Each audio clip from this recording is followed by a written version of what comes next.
والدول العربيه نفس الشيء طبعا تحسنها، والمسؤولين عن القنوات الرياضيه عارفين يعني ايه الدوري المصري ليه.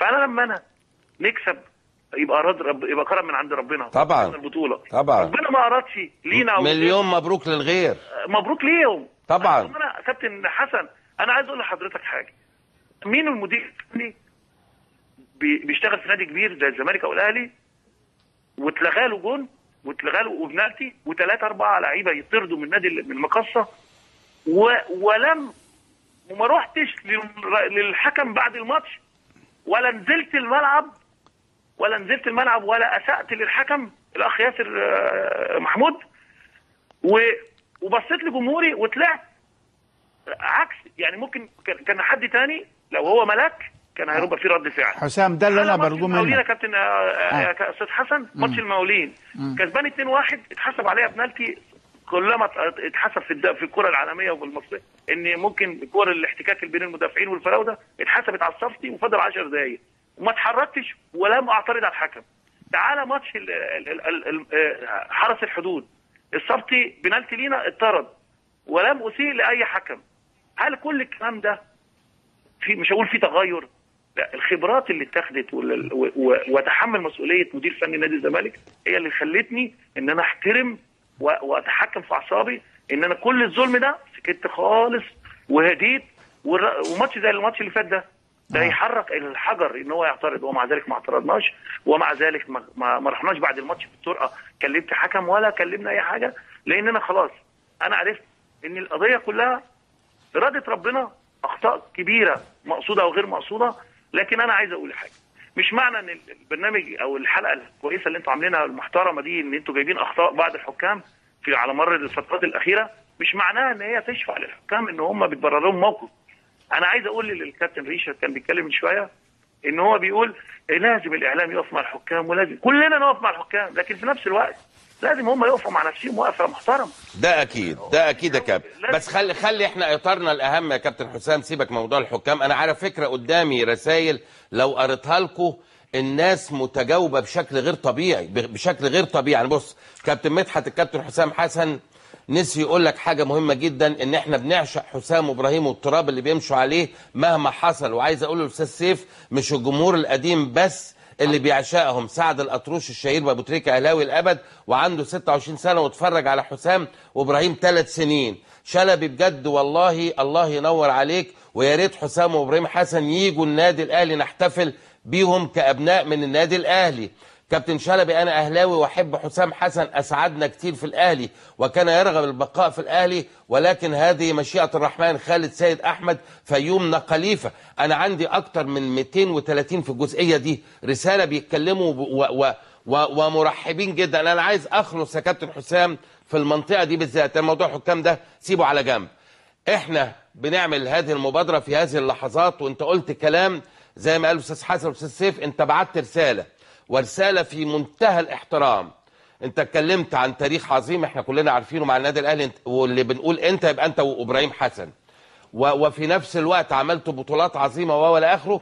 وقلت كلمه في منتهى الاهميه، التاريخ ده كله ما يشفع لناش على الاقل ان الجماهير العظيمه اللي احنا بنحبها ما تشتمناش. لا، انا بقول في هذه اللحظات لجمهور النادي الاهلي العظيم الوافي اللي عمره ما بينسى ابنائه، احنا هنرتقي فوق كل الامور وهنشجع بشكل محترم جدا جدا جدا فرقتنا اللي هي النادي الاهلي، بتكلم جمهور الاهلي، وهنحترم المنافس تماما تماما تماما ونحترم تاريخه. وزي ما بطالب ده من جمهور الاهلي يا كابتن حسام، بطالب من جمهور الزمالك نفس الكلام، يبقى في احترام متبادل للجميع واحترام يرتقي بمستوانا كلنا. احنا مصر بعد الثورة لازم نبقى حاجة عظيمة جدا جدا جدا. انا اول امبارح كنت في كلية حقوق في اسكندرية، شباب الاهلي شباب الزمالك انضموا على بعض وقالوا الاهلي والزمالك ايد واحدة، ودي الرسالة العظيمة. اتصور يا كابتن حسام ان شاء الله، وزي ما انت قلت الكابتن ابراهيم ما كانش يقصد ولا اخره، الفترة الجاية انت هتعمل اللي عليك انت وكابتن ابراهيم، وانا متأكد 100%، وانا واثق في جمهور الاهلي زي ما انا بتكلم، واثق من اللي انا بقوله.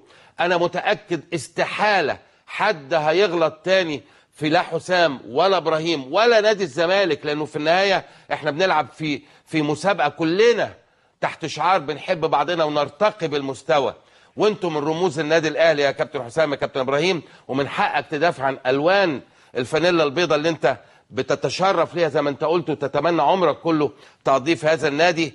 اتصور هذه الكلمات الاخيره، كان ليك جمله اخيره تحب تقولها يا كابتن؟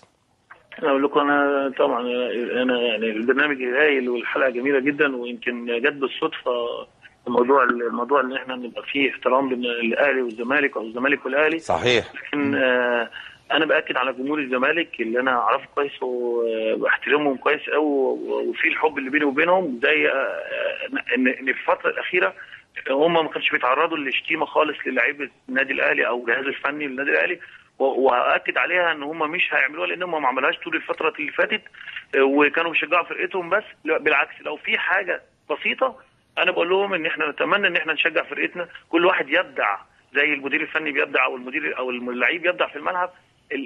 الجماهير المنظر الجميل اللي هم بيعملوه جمهور الزمالك والاهلي بالمداخلات، وجمهور الاسماعيلي والمصري والجماهير كلها، المداخلات دي يخشوا في منافسه مع بعض، منافسه التشجيع ومين يكسب على التشجيع المثالي.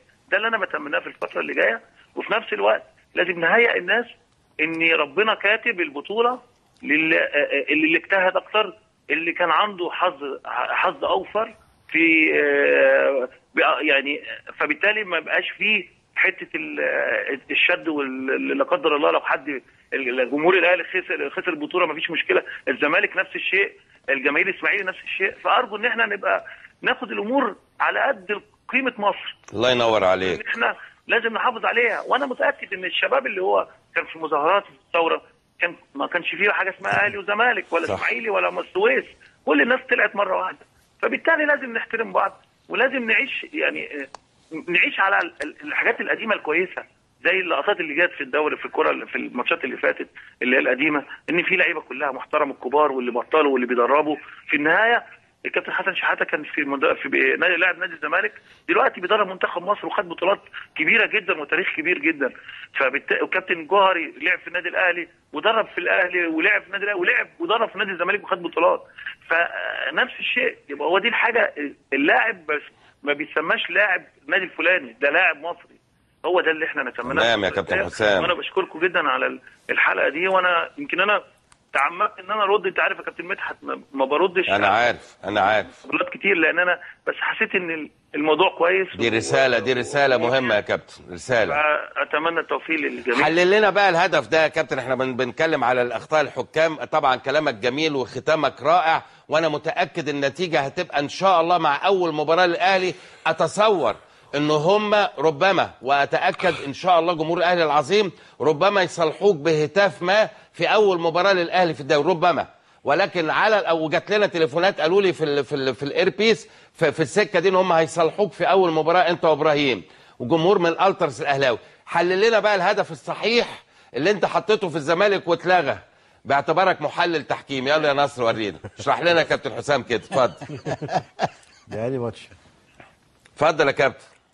هو عايز يفتكر ماتش يعني ده كان وليد صلاح، يعني هشام حنفي بالنظر، يعني ان هو عمل نفسه انه هيشوط، فانا عملت ترن شويه عشان من الاوفسايد، لكن كان نبيل محمود كان مغطي الاوفسايد باثنين يعني باثنين ياردتين. كان واكل اكله تقيله يوميها.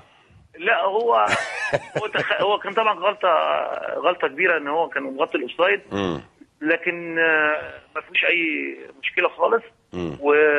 ويمكن ساعتها نادي الزمالك انسحب بسبب الكره دي بالظبط. لكن انا يمكن عشان ما كانش فيه طبعا كاميرات ولا اي حد، اللعيبه والجهاز ما كانش يعرف ان الهدف مش تسلل. ويمكن اللعيبه القدامى اللي انا عاصرتهم اللي موجودين زي اسماعيل واشرف والمجموعه دي كلها واحمد رمزي، كلهم بعد الماتش لاموا نبيل محمود.